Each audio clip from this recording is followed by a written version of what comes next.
You're watching TVC Breakfast. It's time for us to take a look at some of the headlines making the rounds on newspapers this morning across Nigeria. And I have with me my regulars to help make sense of all of this. I have Dr. Dayo Kayode here in the studio.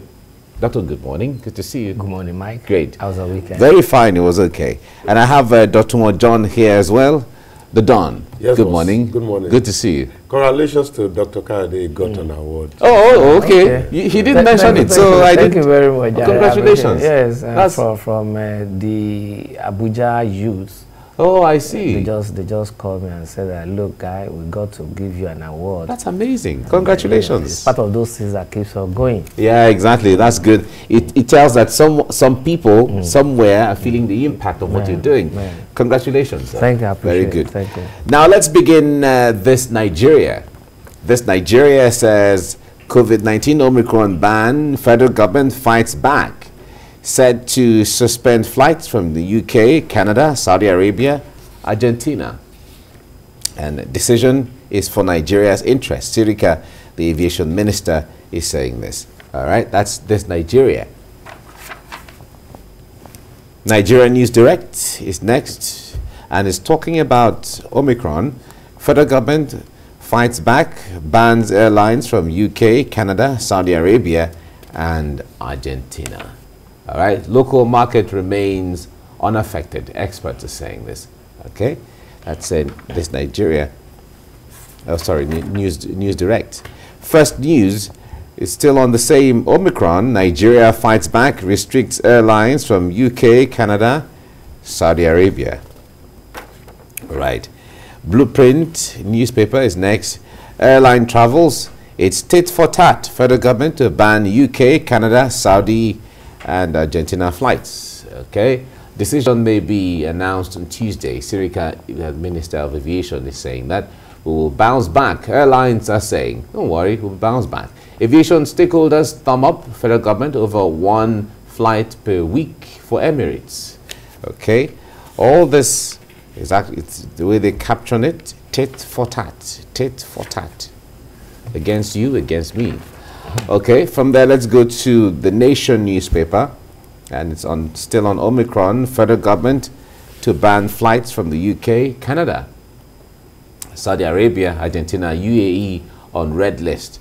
Diplomats back retaliatory action. Okay, it's all politics now from the way it's looking. Okay, from there, let's go to Daily Trust. Daily Trust says passengers stranded over fresh Nigeria-UAE row. Agents, travelers count losses. Stakeholders commend federal government's tit for tat, seek review of PATs. Federal government reciprocates travel ban against UK, Canada, Saudi Arabia. Okay, that's Daily Trust. Punch newspaper is next, and it says we won't reverse travel ban over federal government's threat. The UK is saying this. We won't reverse travel ban over federal government's threat. The UK is saying this. Okay. All right. From there, let's go to Leadership newspaper. Rising insecurity. Sultan JNI declare special prayers in the north. Sultan JNI declare special prayers in the north.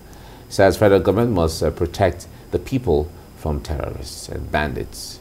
Urge government at all levels to brace up to the challenge of governance, and troops kill 20 bandits in Zamfara.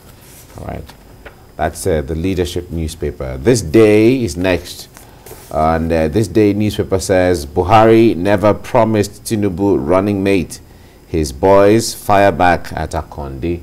All right, Buhari never promised Tinubu running mate. His boys fire back at Akonde, insist that what President promised was partnership. All right. Recall that some comments came out from the just launched book of Chief Bisi Akonde, you know. All right, now that's This Day newspaper. Daily Times is next. Buhari to ECOWAS leaders, we must forge stronger solidarity to tackle new challenges. ECOWAS leaders ask international community to support sanctions against Guinea and Mali. Okay, these are following the coup in the countries there. All right. That's from there. Let's go to Business AM. Business AM. Buhari Ahmed, all guns blazing for revenue from January 1, 2022. Buhari Ahmed, all guns blazing for revenue from January the 1st, 2022. That's Business AM. Daily Independent. Weak purchasing power may headline economy in 2022. That's what Daily Independent is saying. Daily Independent say weak purchasing power may headline economy in 2022. Guardian newspaper is next. Guardian says over 77 billion naira loans, bad governance kill Agric Bank.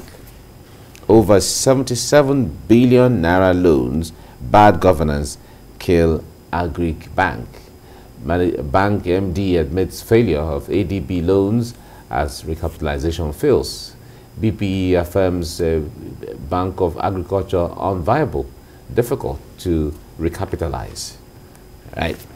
All about, in fact, I believe my analysts will even talk about governance even the more. If you have great leadership, you have a way forward. The Point newspaper is saying hard times, Nigerians groan as unregulated payday lenders compound poverty. That's the Point newspaper. Deploy wicked debt recovery tactics. All right, these are all perspectives here. Reps urge CBN to curb extremism of unscrupulous lenders. We're not a law enforcement agency. CBN is saying this. Why we are handicapped? The police is giving their own perspectives to all that now. That's the Point. Vanguard newspaper.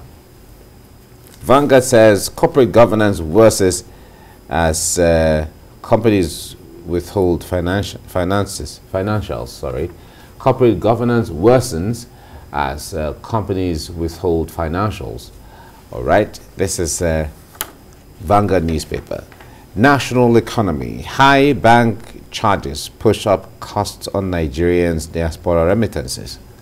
High bank charges push up costs on Nigerians' diaspora remittances. Okay, you know, the much celebrated remittance from Nigerians in diaspora. Right, they're talking about bank charges. That is frustrating that effort there, national economy. All right, gentlemen, let's talk about several things this morning, but let's start with this tit for tat that seem to be in the air. Daily Trust says passengers are stranded over fresh Nigeria UAE row.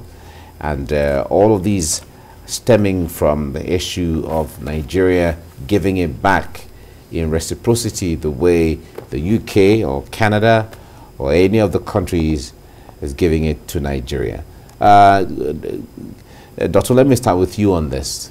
A lot of persons have said, in fact, recall that when the UK came up with the putting Nigeria on the red list, a lot of Nigerians reacted to it, saying that this decision is not backed by science. It is the issue of just politics and the way the UK disrespects African countries, that it is not based on science.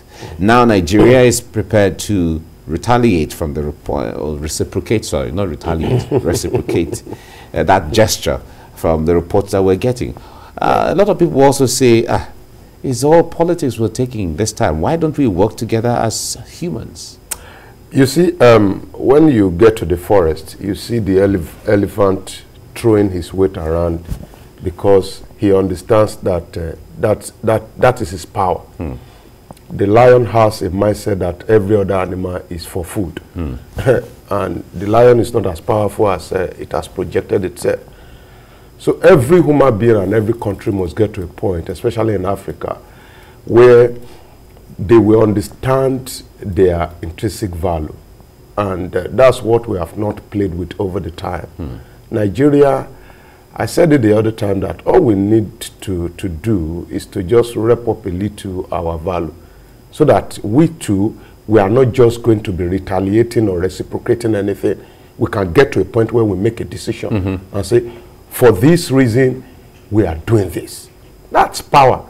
But because over the time we have not understood, you can't continue to go begging in a community and want to take any serious action against the community.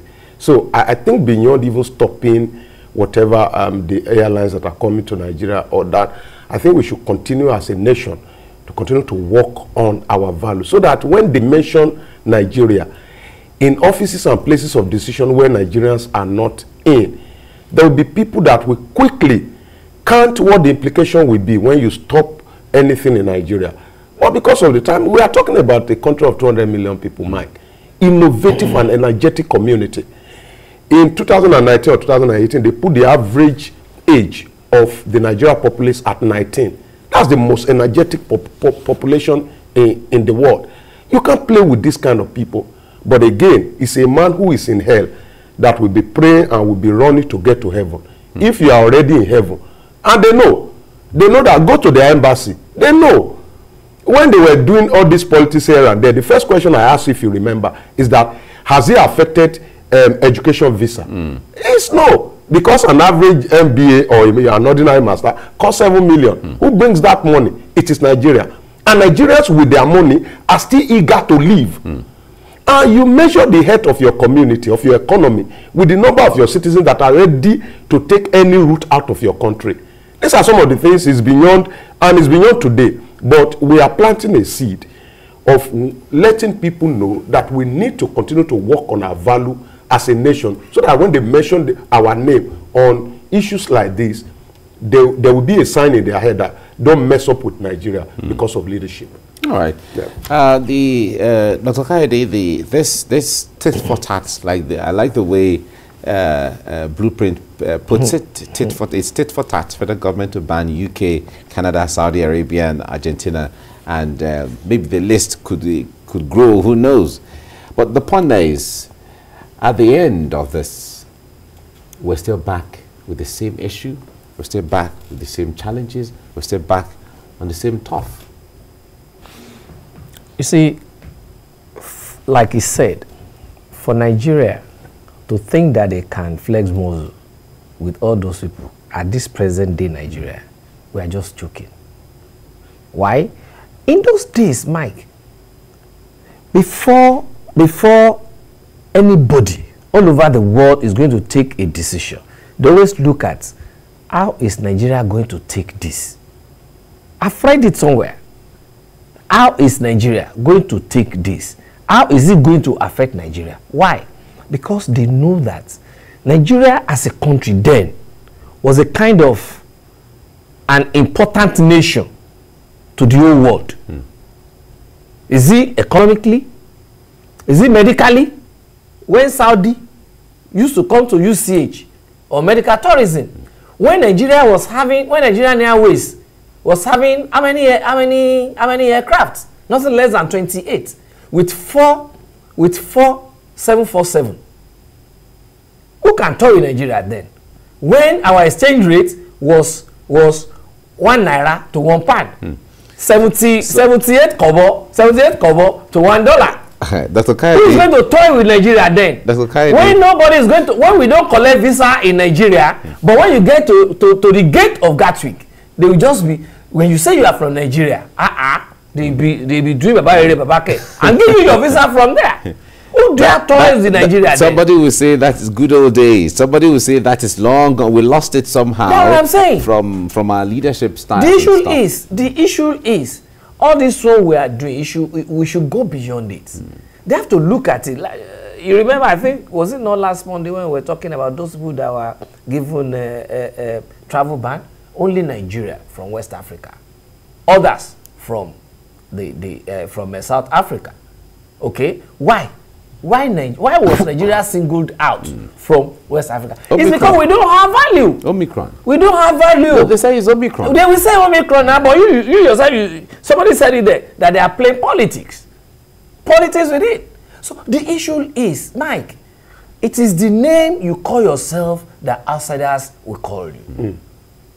I was reading a letter purportedly written by Kim Jong-un. What was his name? Kim Jong-un. Yeah, that Prime Minister of North Korea, of Singapore. Oh, okay. Who passed on? Who ruled Singapore for about 30-something years? Lee Kuan Yew. Do you understand? Third world to first I world. took my time to read that letter for almost 20 minutes. I picked something there as regards leadership. Because sometimes they will say the followers too should be blamed. No, I changed my mind on that. No, because he said it is the dog that wags the tail, not the tail wagging the dog. When I read, I said, wow. I said, wow. When we have a good leader who is purposeful and determined, he said they went for one meeting, a Commonwealth meeting along the line, and come and see all African countries bringing in private jets. Packing private jets for 8 days there. He said, for what? They don't know that it's money. He said that money, all those money, he decided to bring all those money together to develop his own country.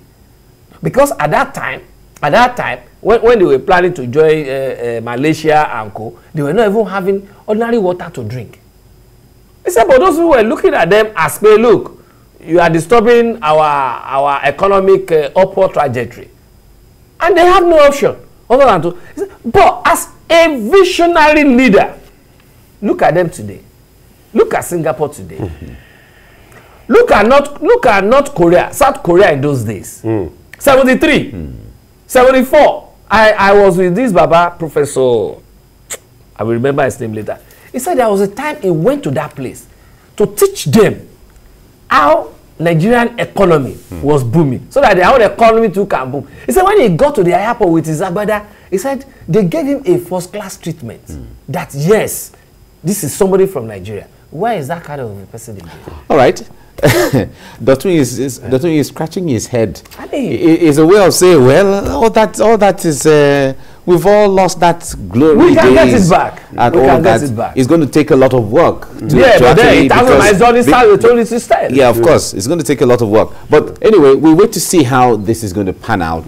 The point there is, we often see reciprocity, or some people might call it retaliatory moves between countries when bans like this come up. Let's look at the story on the front page of the Daily Times. It's talking about ECOWAS here, and the reason why this caught my attention is the issue of the collaboration between countries, West African countries or African countries, as the case may be. They've been speaking together, especially after this Omicron and all of that. And one would say they still need to work beyond speaking. They still have to act together when it comes to trying to look for or negotiate or trying to lobby for the possibility of Africa coming up with their own vaccines and stuff like that. Absolutely. And the one very good thing about partnership is that if you have been around the West Africa and have studied their leadership style, one may be a bit better than the other, but the reality is that we have a common problem. It's very common. You see, I've talked about it repeatedly. Leadership here is about what I can gain from the leadership process, and it's not the fault of anybody. It's a fault of mindset. That's what we were born into. Because perhaps in your village now, the only gated community belongs to the Igwe, because he has access to the land and is selling to make his life better. So traditionally, leadership in Africa is about what I can gain from the process, not necessarily what I can give to the people in the process. So that's what we translate to to political leadership. So once I get there, I'm looking at what I can grab and what I can gain. I told a story. I came out of a seminar and I told them a story about the seamstress. When I was a student union president, who was amending my clothes, the woman came to me and said, have you got land anywhere? Then I said, where do I want to get the money? But to her, that's stupidity. How can you be student union president and you will not have bought land? The same expectation is coming from my community now. I'm a chairman of a political party and they are expecting, oh, what are you bringing? What are you bringing? So that's what we are born into. It's general in West Africa. So if we can tackle this issue of leadership meanwhile, in the process of tackling it too, there will be an issue of suspicion that we need to work on because of the way we have behaved over the time. We do not trust ourselves. One country will be looking at the other. Oh, what is he talking about? Is he also mentioning my name where it matters? Because it's always about self, and self. But having said that, collaboration will end a lot of the things we are fighting, including insecurity. It will build that value that we talk about. The elephantic value that when we throw our weight around and people know that, oh, this is West Africa talking, then it will also bring up the issue of the value.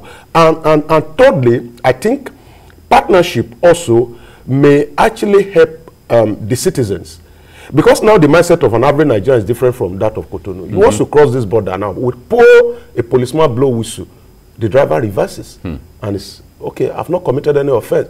But you just cross to this side, the policeman is cocking gun and somebody is saying, what do you want to do? So I think we can also borrow culturally from our mindset also. So those are the three important areas that I think partnership can actually help. It's all right. Well, partnership on the ECOWAS sub-region, especially some of the challenges right now, one of the most visible is security or insecurity, as the case may be.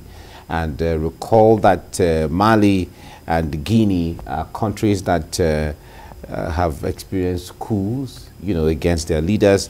And of course, ECOWAS countries have come out firmly to say no, we would not. The days of military coups are gone. And, the suspended Mali and so on. Now, when it comes to collaboration and partnership that Dotun has talked about, how far more can these countries do? Because one would say you guys have the powers to actually do these things, although there has to be a balance between the countries that have, every country is a sovereign country where you cannot invade. But the point there is, how do we go further and influence each other in the right way? Yes, we first of all need to study how far ECOWAS has gone or has come since its establishment. You look at, especially in the area of maintaining peace in Liberia and, through ECOMOG and all that. But beyond that, how far have we been able to go? We have only been having lip service to issues. Remember about a year or 2 years ago, we were talking about having a common currency. To what extent has that one been able? It's called ECHO. To what extent? We're also looking at having interborder, whatever. They will be having visa to move around, this and that. But to what extent? Do you get? Look at the way Nigeria is being treated, or Nigeria was treated by Ghana about how many months ago, as regards our embassy. Do you understand? So these are issues that we need to put on the front burner to sort it out immediately, because without that, we cannot move forward. Meanwhile, if there is collaboration, we'll be able to excel in the area of science, in the area of sports, in the area of the economy.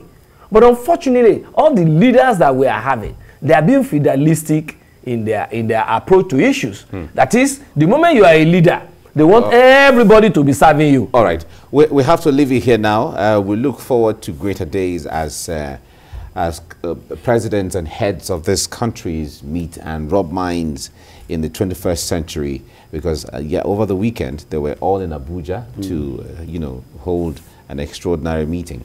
Thank you very much, Dr. Dayo Kayode, for coming on the program. My pleasure. Thank you. Thank you. Great. And Dr. Ojon, thank you very much for coming. It's a pleasure always. Thank you. Yeah. Right.